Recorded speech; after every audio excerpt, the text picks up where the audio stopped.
نه برای حساب میکنی آقا. سلام ندادی؟ بودم نمیپوشم. بودم سرچاش. بودم. سلام خسته نباش. بی زمان قیده حساب میکنی برام. احساس کردم پرت کردی. نه منظوری نش. نه خوشم نیومد. بذار سرچاش. بودم. خوبی؟ قربونت داداش. همین یه دونه.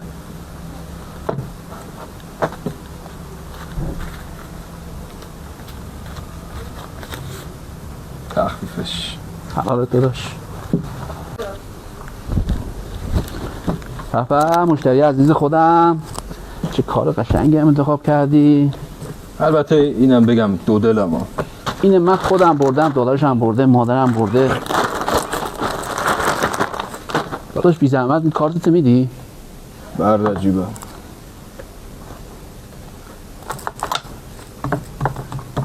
داداش این موجودی نداره. حالا شاید بعداً برات آوردم. بعداً میخوای نبرم. داداش ختمس بذار جیب. چقدر قشنگی تو. قربونت.